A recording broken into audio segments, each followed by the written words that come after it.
Hola, ¿qué tal, queridos amigos? Bienvenidos a un nuevo episodio de Vladimir y Punto. Nos acompaña el alcalde del municipio de Caroní del Estado Bolívar, Tito Oviedo, del Partido Socialista Unido de Venezuela. Hola, Tito, ¿cómo te va? Saludos, Vladimir, un placer estar contigo. Gracias por la invitación a tus usuarios y usuarias de las diversas plataformas de Vladimir. Un placer comunicarme con ustedes. Gracias por aceptar la invitación, Tito. También un placer conversar contigo. Bueno, Tito, caramba, ganaste la alcaldía, querías ser gobernador. No renuncia a ese sueño, ¿no? Bueno, no, creo que no. Creo que nos queda tiempo, juventud, ánimo, fuerza para seguir trabajando por el pueblo del Estado Bolívar, pero muy contento de darle continuidad al proyecto de la alcaldía de Caroní, que es muy importante, muy valioso, y creo que, bueno, nos vimos la última vez precisamente en el proceso interno del Partido Socialista Unido de Venezuela. Y yo te dije que nosotros íbamos a ganar y efectivamente, bueno, ganamos el proceso interno, pero muy contento de darle continuidad al proceso aquí en la alcaldía. Mira, fue una equivocación en el PSUV esta decisión de que de repente podía haber un tercero en discordia o podría haber un candidato que no haya participado en las primarias. ¿Estás de acuerdo con que se modifique ese artículo o está bien? Creo que en nuestro caso fue la mejor decisión. En nuestro caso. Lo que pasa es que es muy difícil evaluar, aplicar un mismo patrón a todos los casos. En nuestro caso fue correcto. Creo que eso nos ayudó a cohesionar más rápidamente todas las fuerzas chavistas, a cohesionar incluso más allá de las fuerzas nuestras, a incluir más gente. Y creo que allí Ángel Marcano cumplió una función extraordinaria. Ángel Marcano fue una decisión muy acertada de la dirección nacional y bueno, los números lo demuestran. Pero cada caso es particular, yo no aplicaría eso a todos. Fíjate que en algunos casos donde se terminó dejando a quien ganó, quedaron heridas tan abiertas que nos hicieron perder algunos municipios e incluso gobernaciones, porque la lucha interna fue muy reñida. Y si eso hubiese pasado aquí, tal vez el resultado no nos hubiese favorecido. Entonces creo que la dirección política tuvo una acertada decisión a poner a Ángel Marcano como candidato a la gobernación. Mira, los ayudó a la división de la oposición, sin duda alguna, ¿no? Sin duda alguna, aunque los números dicen que ni siquiera unidos los dos primeros candidatos hubiesen ganado, ni la alcaldía de Caroní. Si tú sumas los dos primeros candidatos, incluso si sumas a los tres primeros, creo que tampoco les daban los votos para ganarlos, ¿no? Algunos empiezan a sacar cuenta y dicen, no, pero si sumas el segundo, el tercero, el cuarto, el quinto, bueno, así si las vacas volaran también nos hubiesen ganado. Pero sin duda alguna que la división de ellos desmoviliza, la división de ellos, y además lo que pasó aquí, el episodio de la cachetada en medio de la comunidad europea fue bochornoso, y sin duda que eso también ayuda, pero ayuda no como dijo la representante de la Unión Europea, que era producto de la polarización. No sé qué quiso decir ella con eso. O sea, producto de los intereses de cómo se acusaban unos con otros. Uno le decía a uno que tenía los reales de monómero, otro le decía que era financiado por el gobierno, y en eso terminaron cayéndose a bofetones entre ellos. Entonces, eso sin duda alguna ayuda también, ayuda un poquito. Mira, y el PSUV salió unido de este proceso allí en Bolívar. Están completamente unidos, ya se restablecieron relaciones entre todos los sectores que pugnaron allí. Sí, creo que salimos más unidos, más fortalecidos. Creo que nos toca ahora hacer balance, cohesión de las fuerzas internas. Perdimos 2 alcaldías, recuperamos una que no teníamos, que era la de Gran Sabana, que es muy importante porque ese fue el centro de la conspiración y de todo el tema de la ayuda humanitaria, y el alcalde que habíamos perdido esa alcalde jugó un papel muy importante en eso, incluso en promover que desde Brasil, se socavara la soberanía nacional. Ese alcalde volvió a competir, por cierto. Él se había ido, tuvo un problema de judicialización y regresó a competir y fue derrotado.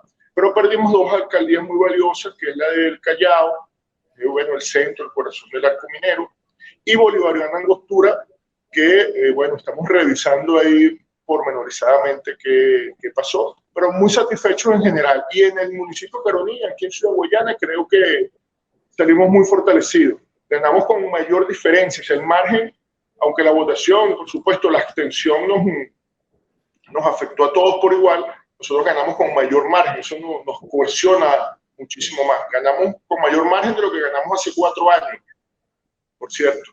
Entonces eso nos cohesiona mucho más. Mira, Tito, Diosdado Cabello le decía a Ernesto, mi hermano, en la entrevista que le hizo el fin de semana, que el PSUV tiene que aprender a hacer oposición. O sea, eso quiere decir que el escenario de la pérdida del poder es un escenario que siempre está presente, ¿no? Y que puede ser en los espacios locales, en los espacios regionales e incluso en el espacio nacional si llegara el caso. ¿Qué otras lecciones debe aprender el PSUV aparte de eso? Y yo estoy muy de acuerdo con eso. Siempre en todas las instancias de debate dentro del partido, que a mí que me correspondió ser miembro de la dirección estatal y regional, siempre hablábamos sobre eso. Y efectivamente, el tema del protectorado, si perdemos una alcaldía, ponemos un protector que termine siendo el trabajo del alcalde. Yo creo que ese método es un método inadecuado. Hay que exigirle y hay que comprometer a nuestra militancia, a nuestro partido, a aprender también a hacer oposición en el municipio, a hacer oposición en el Estado. Y yo creo que eso nos va a fortalecer y nos va a dar también arraigo. Yo creo que, bueno, ser partido de gobierno durante tantos años puede hacer que caigamos en esa equivocación. Ahora debemos corregirla. Donde hayamos perdido, tenemos que ser la principal fuerza de acompañamiento del pueblo para oponernos a esos gobiernos y luchar por reconquistar esos espacios en 4 años. O sea, nuestra revolución escogió el camino democrático, escogió el camino de la participación protagónica del pueblo. Y nosotros tenemos que prepararnos cada vez mejor para eso. Y mire, le haría falta al chavismo en la oposición, Tito. Le haría falta al chavismo un tiempito en la oposición para refundarse, reconstruirse, depurarse de malas prácticas, de gente que no solamente mete la pata, sino que ha metido la mano. Podría ser normal eso. Lo que pasa es que como nosotros somos una revolución asediada, un partido asediado y perseguido, la garantía de subsistencia de una fuerza política requiere también que quienes tengan el poder sean garantes del respeto de esas fuerzas políticas. Y imagínate que el chavismo, Vladimir, esto debe ser algo único en el mundo, que es un partido, o los chavistas casi que somos perseguidos estando en gobierno. Ahí tú recuerdas lo que pasó aquí durante las guarimbas, cómo se quemó gente, cómo se agredía gente. Entonces, eso por supuesto, esa falta de garantía de tener una oposición lo suficientemente seria, es sin duda un elemento que siempre está allí. Por eso la subsistencia de nuestro sistema, incluso de la preservación de la vida de los principales cuadros de la revolución, a veces también está en juego cuando se habla de eso. Pero yo creo que surge una nueva oposición, creo que está surgiendo una nueva oposición democrática, una nueva oposición que puede dar garantías de respeto a la Constitución, a las instituciones venezolanas, que son las grandes ganadoras de este proceso. Porque aquí ganó el CNE, queda legitimada la Asamblea Nacional que se eligió en diciembre del año pasado, y por supuesto queda legitimado el presidente Nicolás Maduro. Entonces, yo no me veo en la oposición nacional. Yo creo que la revolución y el presidente Nicolás Maduro queda muy fortalecido de este proceso. Yo creo que hay largo tiempo de revolución dirigiendo la República. Fíjate, Tito, disminuyó el número de gobernadores militares y uno de los estados donde ya no hay un militar al frente de la gobernación es el estado Bolívar.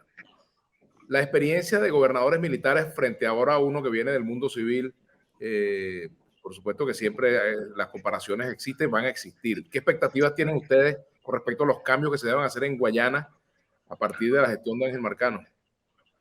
Muy valiosa. Nosotros, fíjate que el primer gobernador fue Rojas Suárez, un capitán del 4 de febrero. Después Rangel Gómez, que bueno, fue un compañero militar de Hugo Chávez, estudió con él. Y ahora Noguera Pietri, que había sido comandante de la Guardia. Así que, elegido por las fuerzas chavistas y revolucionarias, el primer gobernador es Ángel Marcano, y es el segundo gobernador de este estado, por cierto, que sale de la fábrica, porque Ángel es un obrero fabril. Después de Andrés Velázquez no sucedía eso. Y creo que tenemos una enorme expectativa y un enorme reto. Nosotros que lo estamos acompañando, que lo vamos a acompañar los 9 alcaldes y ojalá los 2 alcaldes también de la oposición, tenemos un gran reto de cohesionar un proyecto que pueda convertir el Estado Bolívar en una plataforma económica emergente, como la requiere el país, como la necesita el país. Pero sobre todo también creo que tenemos la responsabilidad de repolitizar la vida nacional y la vida política.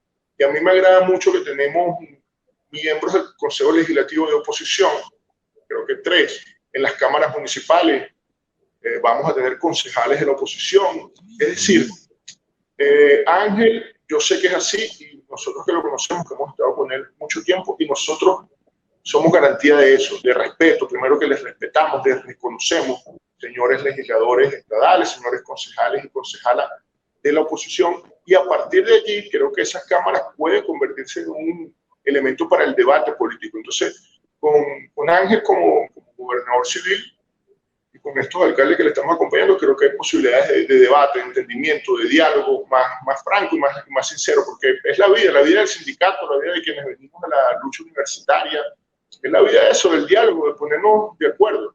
Yo creo que se va a expresar en este gobierno regional. Mira, decía el presidente Maduro que los enviados de la Unión Europea, los observadores, eran espías enviados ya con un propósito de desconocer el proceso, de tener un informe que ya estaba listo, en fin, lo dijo Diosdado Cabello también. ¿Qué se trata de la observación internacional? A mí realmente me generó el hecho de que ellos, por ejemplo, vinieron aquí a la región y ellos nunca intentaron reunirse con nosotros. Y una de las cosas que ponen en los elementos, precisamente cuando visitan el Estado Bolívar, que declaran, es que nosotros estamos usando fondos públicos y tal. Un poco también el desconocimiento. La ley nos permite ser alcaldes en ejercicio y aspirar a la reelección. La ley no los permite. Que se habrá que modificar la ley, que si tú tienes que separarte, bueno, eso es harina de otro costal, pero la ley nos permitía eso. Y te lo digo, nosotros fuimos hasta excesivos en diferenciar cuando estábamos haciendo el ejercicio de gobierno, cuando estábamos haciendo campaña política. Entonces ellos ya tenían una actitud prejuiciosa sobre todo lo que iban a decir ahí, iban a establecer. Vinieron acá y se reunieron solo con la oposición. O sea, nunca hubo la más mínima iniciativa de reunirse con nosotros, de conversar con nosotros, el más mínimo contacto con nuestro comando de campaña. Y bueno, lamentablemente terminaron en esa bochornosa situación de ver el espectáculo o ver la callapa que le armaron a Américo de Gracia y que le cayeron a cachetada. Y eso fue lo que hicieron aquí. Entonces, esa actitud... Perdón. No, te decía, pero fíjate que yo vi el Canal 8 durante la campaña, en general le dieron cabida a otros sectores, pero por ejemplo ya el día de cierre, toda la actividad de cierre de campaña fue transmisión exclusiva de candidatos del PSUV, no hubo transmisión de los actos de la oposición, pero además vi el presidente inaugurando obras con candidatos al lado y eso no se debe hacer. Claro, pero yo te puedo referenciar que aquí los candidatos de la oposición no hicieron actos de cierre, no hicieron actos de cierre, entonces ¿qué actos les van a cubrir? También era la dimensión. Nosotros hicimos actos de cierre en todos los municipios, en todos los estados, movilizaciones multitudinarias. Eso también implica, bueno, es la realidad social y yo creo que se vio reflejada en las elecciones. La oposición atomizada, dividida, con cosas minúsculas, no genera tampoco ninguna importancia noticiosa. Ahí también hay un elemento. Sin embargo, yo creo que los candidatos de la oposición salieron más en BTV que yo, por ejemplo. Si hacemos un balance de eso, creo que salieron más que nosotros. Yo lo que diría, Vladimir, es que si hay un vacío en la ley sobre quienes están en ejercicio y los actos públicos, bueno, habrá que revisarlo, tendrá que debatirlo la Asamblea Nacional.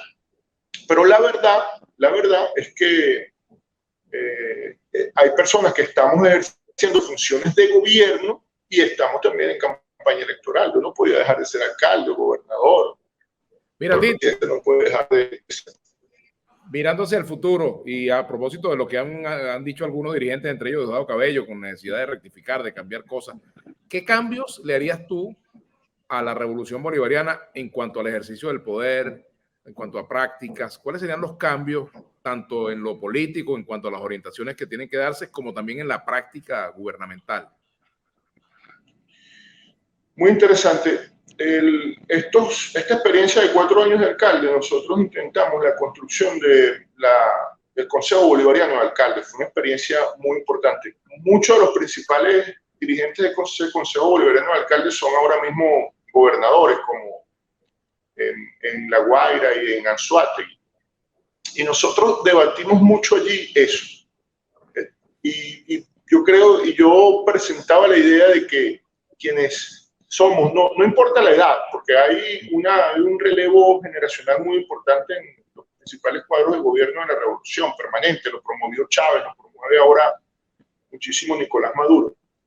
Pero yo decía que nuestro principal aporte era ser la gerencia o ser la generación que dé el paso de la gerencia del rentismo petrolero a la gerencia productiva. Y yo creo que la revolución y los cuadros de la revolución tenemos que debatir muchísimo este tema, el tema de la economía. Ya no, y ojalá no vuelva más, la economía del rentismo, la gerencia del rentismo, ¿tá? Gerencia que lo que generó en algunos casos fue corrupción, generó despilfarro, y yo creo que nosotros tenemos que construir ese modelo de gestión pública de la revolución, de la productividad, de ser cada vez más productivos, más eficientes, de generar recursos desde los municipios, de educar al ciudadano en que los servicios cuestan, que tienen un valor, que salen de algún lado, que no dependen exclusivamente de la renta petrolera o de las rentas en general, y que eso nos va a hacer más eficientes y va a permitir que el ciudadano y la ciudadana tenga más control. Porque si nosotros cobramos el servicio de aseo, el gas, la electricidad, en general los servicios públicos, también le permite al ciudadano exigir mayor eficiencia y exigir en qué se usan esos recursos. Yo creo que nosotros tenemos la necesidad de dar ese gran debate. Nosotros no debatimos sobre eso, muy poco, muy escaso el debate sobre el tema económico, sobre el modelo de gerencia pública de la revolución, y nosotros tenemos que hacerlo. Yo aplicaría eso de manera muy perentoria, en lo inmediato. Tenemos que dar ese debate y construir ese modelo. Mira, Tito, ya mucha gente está pensando en el 2024, ¿verdad? Y hay quienes piensan, yo también pienso que ya el 2024 arrancó el 22 de noviembre, ¿no? ¿Qué piensas tú de eso? Creo que es muy temprano para eso. La oposición, ¿qué va a hacer? Va a ir a referéndum. La oposición va a entrar por el carril democrático. Esta oposición que tiene ahora gobernadores y alcaldes tiene responsabilidades. ¿Qué va a hacer con el gobierno interino? Si eso todavía existe. Yo creo que esas son también preguntas que se tienen que dilucidar en lo inmediato. El país no aguanta más esta agresión económica en la que tenemos. Entonces ahora el gobernador de tal estado o de cual estado, cuando vea cuál es el situado. Por cierto, se acabaron los créditos adicionales, aquellos de los excedentes petroleros. ¿Tú te acuerdas, Vladimir? Cada año cómo se repartía. A mí me tocó ver eso, lamentablemente me tocó verlo de diputado y ver a los alcaldes y gobernadores a Caracas viendo cuánto. No le tocó. Ah, sí, pero en estos 4 años ni una sola vez ha habido recursos excedentarios del petróleo por el bloqueo, por la agresión. Entonces, aquellos que están pensando que van a gobernar estados petroleros, entonces les va a venir otra vez el chorro. ¿Qué van a hacer ahora? ¿Qué van a decir sobre eso? Mira, por ejemplo, se dice que el gobierno está pensando ya, se habló en el Zulia, aunque ha habido marcha y contramarcha, que le van a quitar competencia, en fin. ¿Estás de acuerdo que a los gobernadores opositores les quiten competencia? Para nada, pero el gobierno nacional también tiene sus propias competencias. Claro, el gobierno nacional, por ejemplo, aquí tenemos los 2 principales hospitales de Ciudad Guayana, son del Instituto Venezolano de los Seguros Sociales, son del Seguro Social, o sea, son una competencia nacional. Siempre se articula cuando hay buenas relaciones un gobernador, pero eso pudiera estar pasando. Ahora, si un gobierno regional ahora mismo está manejando su aeropuerto, yo creo que es responsabilidad de ellos, lo están manejando en los momentos y creo que deben seguirlo manejando, a menos que eso sea utilizado en contra del Estado, del propio Estado venezolano, o sea, sea utilizado para agredir al Estado. Yo creo que eso no va a volver otra vez, no va a volver a suceder. Por como uno ve la configuración de estos viejos políticos que regresaron a la escena política. Por cierto, estaba sacando la cuenta, tenía 5 años la primera vez que fue a Margarita y era gobernador, que ahora es gobernador actualmente. Estaba recordando con mi mamá esa anécdota. Pero fíjate, ¿no te dice algo que el pueblo de Margarita, el pueblo de Cojedes, el pueblo del estado Zulia hayan optado por viejos políticos? Y que en Barinas la revolución bolivariana, cuna de la revolución bolivariana, pues al momento que estamos grabando esta entrevista todavía no se ha definido, pero el chavismo se puso a bailar en un tucero allí con estos resultados que están comprometiendo el gobierno de Argenis Chávez.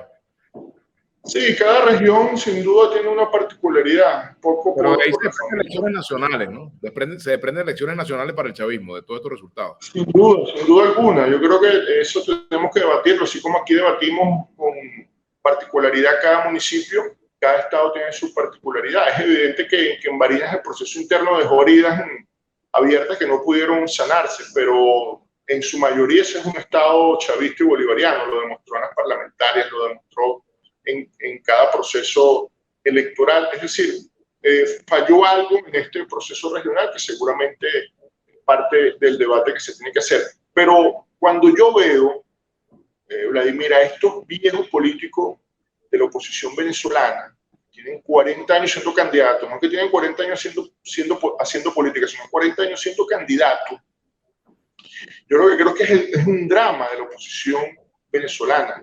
La oposición degeneró, quebró, fulminó a la generación de 2007, que nosotros somos contemporáneos con esa generación, debatimos con ellos en el tema universitario, conocemos algunos de ellos, pero ¿dónde está esa generación de la derecha de 2007 y dónde está la de la revolución bolivariana? O sea, la fulminaron, la quemaron, la rostizaron. ¿Para qué? Para que sean los mismos de siempre los candidatos. Pasó aquí en el estado de Bolívar.